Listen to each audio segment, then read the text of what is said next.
ఇకపోతే నిధులు నదులు ఏపీకే, తెలంగాణకు కేంద్రం నుంచి గుండు సున్నా.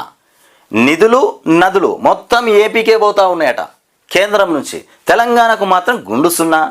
మరి తెలంగాణలో ఉన్నటువంటి పార్టీ ఏందంటే కాంగ్రెస్ పార్టీ. మరి రేవంత్ రెడ్డికి ఎందుకు ఇస్తలేరు కేంద్రం వాళ్ళు? రేవంత్ రెడ్డికి కేంద్రం నుండి ఎందుకు సపోర్ట్ లేదు? మరి రేవంత్ రెడ్డితో చీకటి ఒప్పందంలో ఉన్నాడు అంటున్నారు కదా మోదీ. మరి ఎక్కడ పోయింది ఇప్పుడు ఈ కథ అంతా? చంద్రబాబు నాయుడు మరి రేవంత్ రెడ్డి గురువు, వాళ్ళిద్దరు ఫ్రెండ్స్, దోస్తులు, సన్నిహితులు. మరి చంద్రబాబు నాయుడు చెప్పొచ్చు కదా.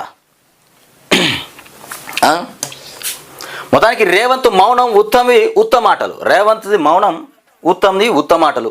కృష్ణా జలాల్లో దోపిడీకి పోతురెడ్డి పాడు, గోదావరి జలాల్లో దోపిడీకి బీబీ లింక్. ఇద్దరు కేంద్ర మంత్రులుండి కూడా మాట్లాడడం లేదని విమర్శ. బనకచర్ల ప్రాజెక్టు పైన పవర్ పాయింట్ ప్రజెంటేషన్. ఈ బనకచర్ల పైన మొన్న కేంద్ర మంత్రి ఒక్కరు మాట్లాడిరు.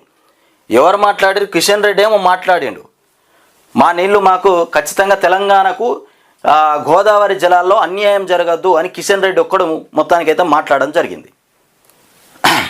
కేంద్ర ప్రభుత్వం నిధులు నీళ్ల విషయంలో ఏపీకి దోచిపెడుతుందని, తెలంగాణకు గుండు సున్నా ఇస్తుందని కూడా బీఆర్ఎస్ ఎమ్మెల్యే హరీష్ రావు విమర్శించారు. ఇక నిధులు ఏపీకి ఇస్తున్నది, తెలంగాణకు మాత్రం మూట సాయం లేదు, మాట సాయము లేదు. కృష్ణా జలాల్లో దోపిడీకి పోతిరెడ్డి పాడును కూడా మొత్తానికి ఏపీ వాడుకుంటున్నట్టుగా గోదావరి జలాల దోపిడీకి బనకచర్ల ప్రాజెక్టును వాడుకుంటుంది అని కూడా అన్నారు. ఇక ఏపీ మొత్తానికి చేపడుతున్నటువంటి Godavari Banakacherla BB link project పైన శనివారం తెలంగాణ భవన్లో హరీష్ రావు మొత్తానికి పవర్ పాయింట్ ప్రజెంటేషన్ ఇవ్వడం జరిగింది. ఇక గిరిజనులకు 1,00,000 ఇండ్లు త్వరలో రాష్ట్రానికి మంజూరు చేయనున్నటువంటి కేంద్రం.